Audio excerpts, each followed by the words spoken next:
We get out, Puff pull out first. We pull out behind him. He blow past the light.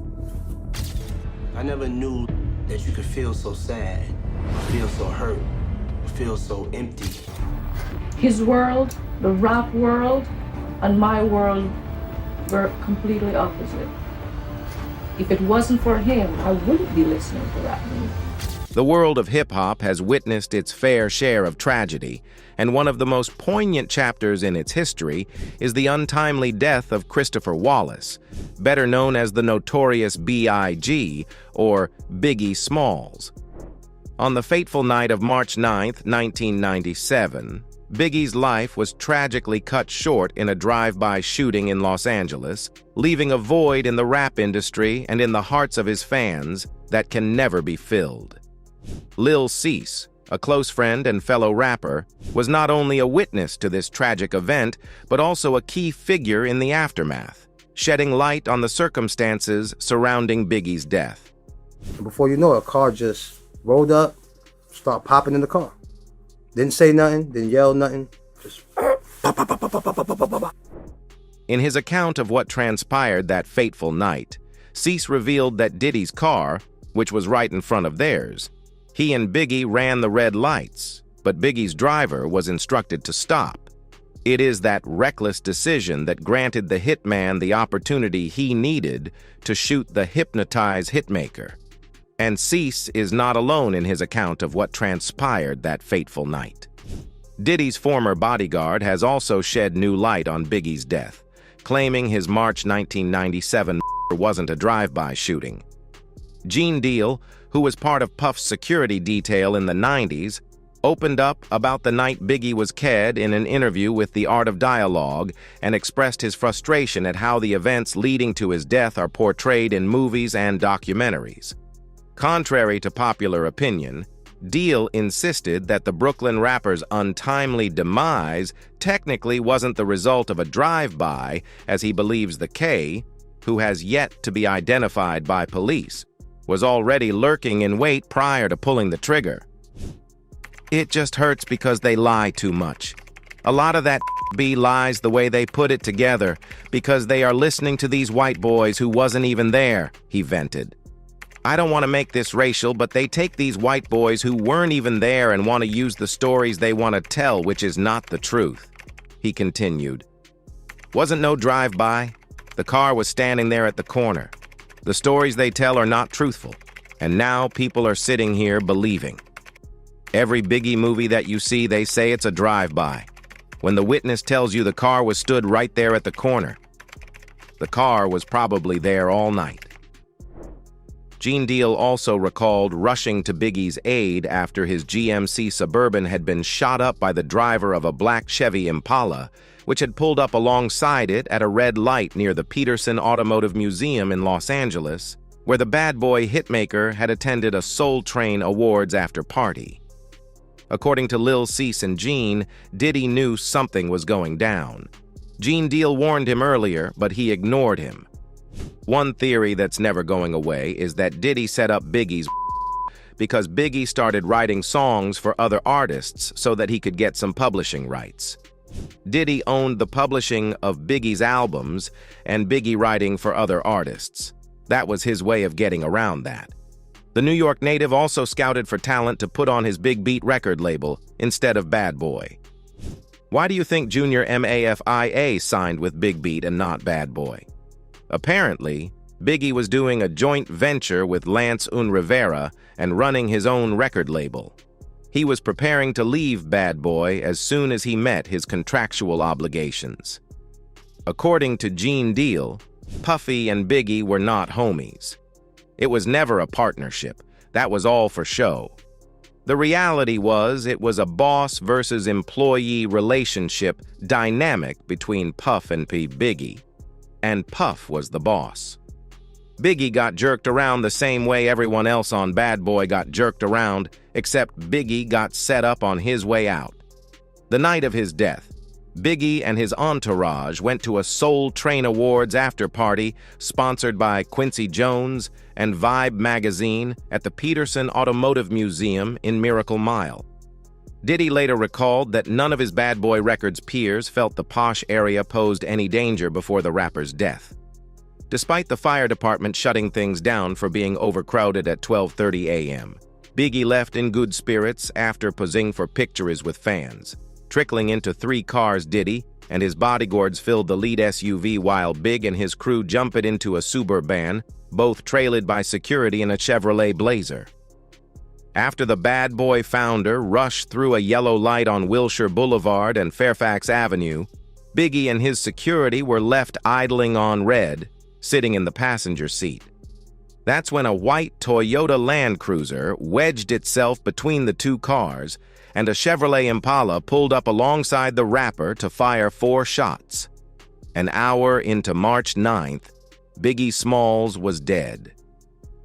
Among his entire crew, no one was as badly affected by Biggie's death as Lil Cease. The story of Lil Cease and Biggie Smalls began in the gritty neighborhoods of Brooklyn, New York. Both young men came from tough backgrounds, navigating the challenges of poverty, crime, and adversity. Born as James Lloyd in 1977, Lil Cease hailed from Bedford-Stuyvesant, Brooklyn, while Biggie was born in neighboring Clinton Hill in 1972. They were brought up amidst the turbulence of the 1980s crack epidemic, a time when their surroundings were fraught with danger and temptation. But despite their differences in age and background, Cease and Biggie quickly forged a deep bond. Their friendship transcended the typical definitions of companionship, becoming more akin to a brotherhood. They shared not only their dreams of rap stardom, but also their struggles, joys, and fears. They found solace in each other's company and the shared aspiration of escaping the harsh realities of their Brooklyn neighborhoods. Their relationship was built on a foundation of trust and mutual respect. Biggie's talent as a lyricist and storyteller was evident from a young age, and Cease recognized his friend's potential even before the world did. This unwavering belief in Biggie's talent would play a pivotal role in both of their journeys. When Big started making waves in the rap scene, he didn't forget his friend Cease. In fact, he brought him along for the ride. Together, they formed Junior M.A.F.I.A, Masters at Finding Intelligent Attitudes, a hip-hop collective that would become synonymous with the mid-1990s East Coast rap resurgence. The crew consisted of close friends and associates, but Lil Cease held a special place as Biggie's right-hand man. Junior M.A.F.I.A.'s debut album, Conspiracy, released in 1995, featured contributions from both Biggie and Cease. Tracks like Player's Anthem and Get Money showcased their undeniable chemistry. The latter track, featuring Lil Kim, remains an iconic anthem of that era, with Lil Cease's distinctive voice complementing Biggie's lyrical prowess. While the friendship between Lil Cease and Biggie Smalls flourished, the rap world was embroiled in a fierce and tragic rivalry between the East Coast and West Coast hip-hop scenes. The East Coast, led by artists like Biggie and Jay-Z, and the West Coast, represented by Tupac Shakur and Dr. Dre, were locked in a bitter feud that would ultimately lead to violence and loss. Cease and Biggie found themselves caught in the crossfire of this feud. Tupac, a former friend of Biggie's, had accused him of orchestrating a 1994 shooting in which he was wounded. The tension escalated, and Tupac's untimely death in 1996 further fueled the rivalry. Biggie, too, would tragically lose his life in Los Angeles just months later. The loss of Biggie was a devastating blow to Lil Cease. It not only took away his friend and mentor, but also left a void in the rap world that would never be filled. In the aftermath of Biggie's death, Cease faced the daunting task of carrying on his friend's legacy. He continued to make music and remained active in the hip-hop scene, but the absence of Biggie loomed large. Cease's solo efforts, such as his debut album, The Wonderful World of Cece Leo, were met with mixed success. Despite the challenges, he remained committed to preserving the memory of his fallen friend. He continued to pay homage to Biggie in his music, ensuring that his friend's influence lived on through his own work. In the years following Biggie's death, Lil Cease found himself at odds with some of Biggie's family and friends, particularly Biggie's mother, Valletta Wallace. Legal battles and disputes over the use of Biggie's likeness strained relationships within the junior M.A.F.I.A. camp.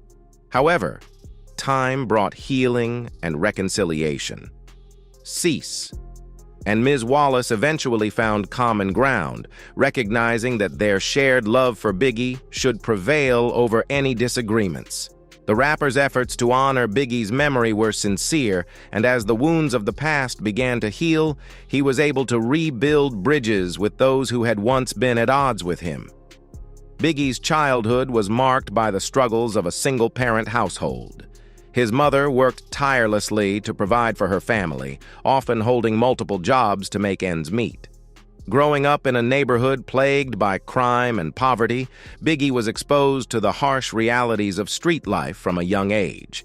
Despite the challenging circumstances, he exhibited an early talent for storytelling and wordplay. He began honing his lyrical skills in the hallways of his high school, George Westinghouse Career and Technical Education High School. It was here that he adopted the moniker Biggie Smalls, inspired by a character from the 1975 film Let's Do It Again. As he navigated the pitfalls of his environment, Biggie found solace and a sense of purpose in his music. His lyrics became a canvas through which he could paint vivid pictures of the life he had known and the struggles he had faced. His unique storytelling ability, combined with his distinctive flow and commanding presence, set him apart from the burgeoning rap scene of the early 1990s. His big break came when he was discovered by Sean Puff Daddy Combs. Diddy, a rising star in the music industry, recognized Biggie's raw talent and signed him to his newly established record label, Bad Boy Records.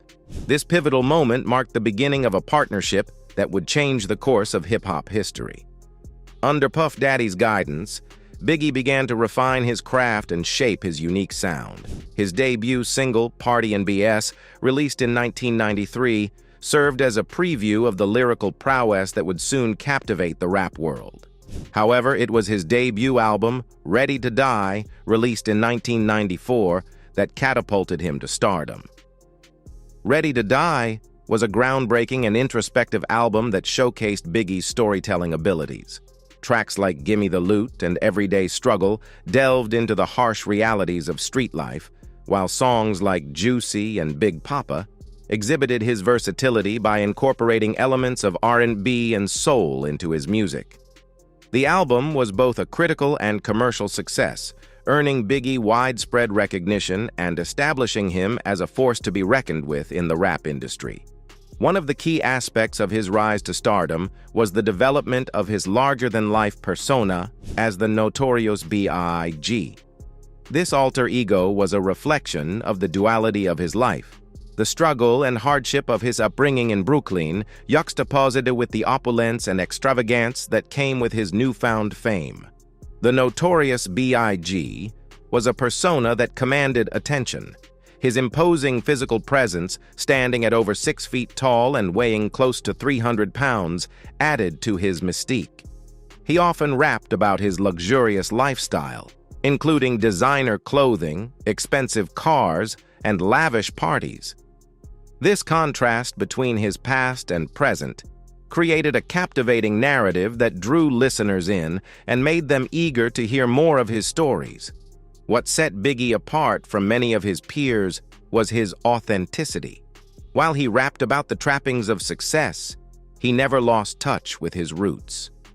He remained deeply connected to the streets of Brooklyn, often returning to his old neighborhood to visit friends and family.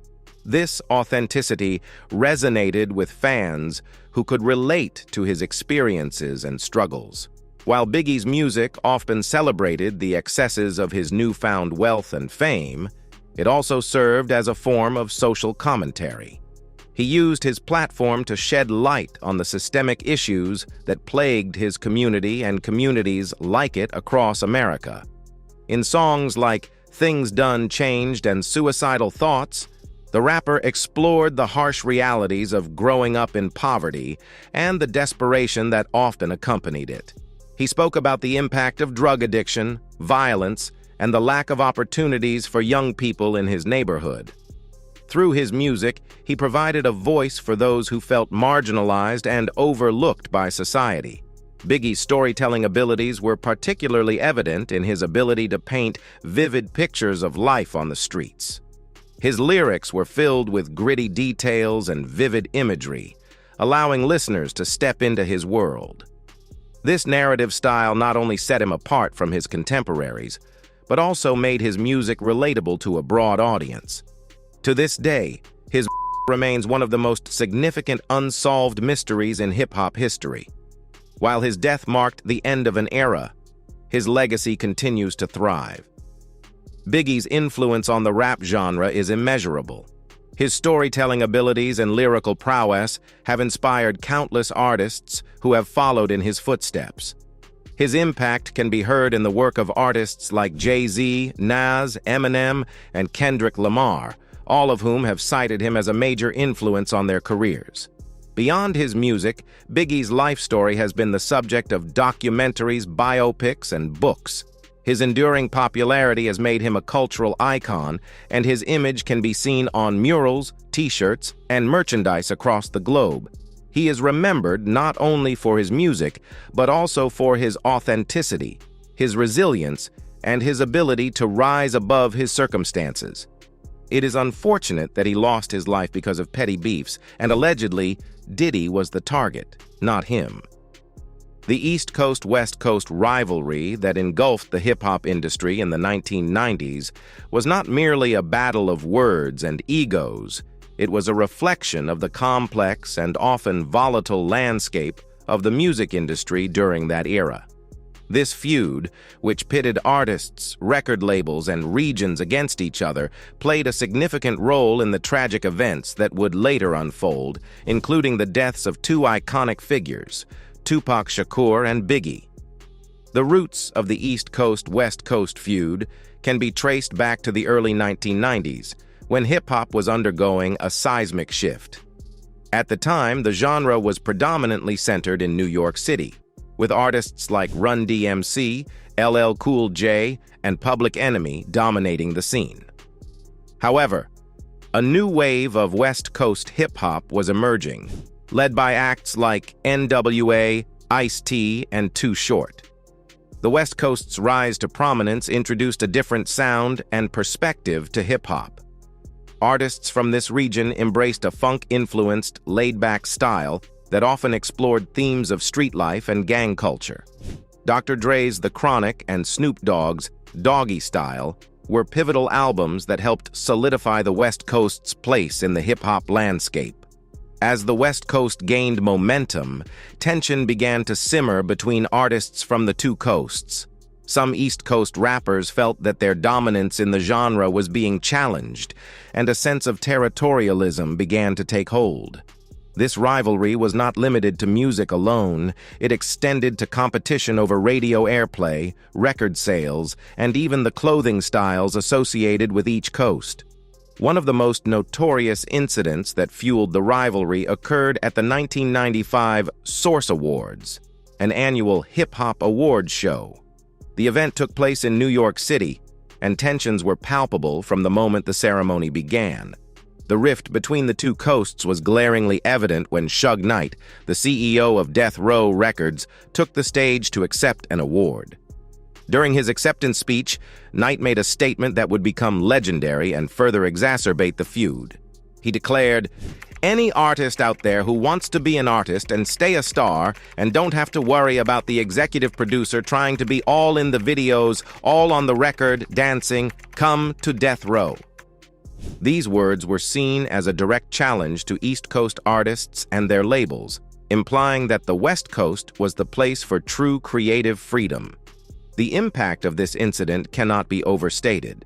It escalated the tensions between the two coasts to new heights, solidifying the belief among many that there was a genuine feud brewing in the hip-hop industry.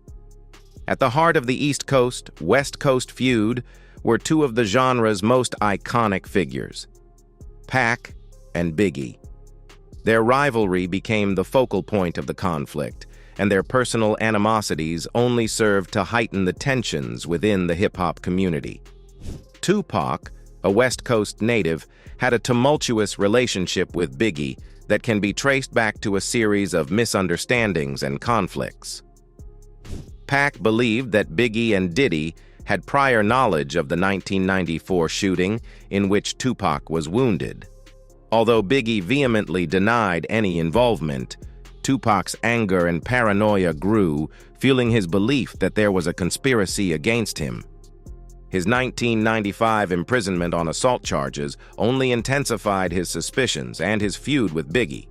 During his time in prison, Pac signed with Death Row Records, further aligning himself with the West Coast and increasing the tension between the rival coasts. One of the defining characteristics of the feud was the exchange of diss tracks and lyrical jabs between artists on both sides. These songs were not just artistic expressions. They became battle cries in a war of words. Tupac's Hit 'Em Up, released in 1996, remains one of the most infamous diss tracks in hip-hop history. In the song, the rapper viciously attacked Biggie, Diddy, and several other East Coast figures, accusing them of betrayal and deceit. The lyrics were laced with profanity and threats, and the song sent shockwaves throughout the industry. In response, Biggie released Who Shot Ya, a song that many interpreted as a direct taunt toward Tupac, given the timing and context of its release. Although Biggie maintained that the song was not a diss track and had been recorded prior to the escalation of the feud, it only further fueled the fire. The feud between the two reached a tragic climax, with the of both artists in drive-by shootings, incidents that remain unsolved to this day. Pac was the first to fall victim to the violence. On the night of September 7, 1996, he was shot multiple times in a drive-by shooting in Las Vegas. He succumbed to his injuries 6 days later, on September 13th. His shook the hip-hop community and intensified the sense of fear and uncertainty surrounding the feud. The loss of Tupac only heightened the tensions between the two coasts, and many feared that Biggie might be next. Despite calls for peace from some corners of the hip-hop community, the animosity continued to simmer. Just 6 months after Tupac, Biggie met a similarly tragic fate.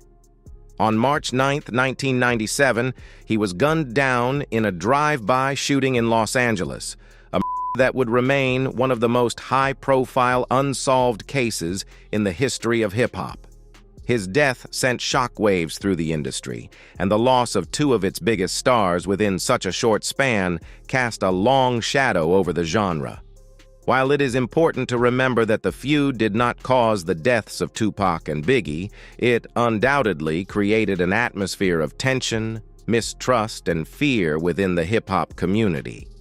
In the aftermath of their deaths, the industry began to reevaluate the impact of the feud. Many artists and fans alike questioned the senselessness of the conflict and the toll it had taken on the lives of two immensely talented individuals. Calls for unity and a ceasefire in the feud became more pronounced. Today, the East Coast-West Coast feud is remembered as a cautionary tale, a stark reminder of the consequences of rivalry and division within a genre that has the power to inspire and unite. It serves as a reminder of the fragility of life, the destructive power of violence, and the need for artists and those involved to work together. Despite rumored links about Diddy's involvement in both the deaths of Tupac and Biggie, nothing has been proven, and therefore, he remains innocent until proven guilty. And that's it from us today. Until next time, thank you for watching.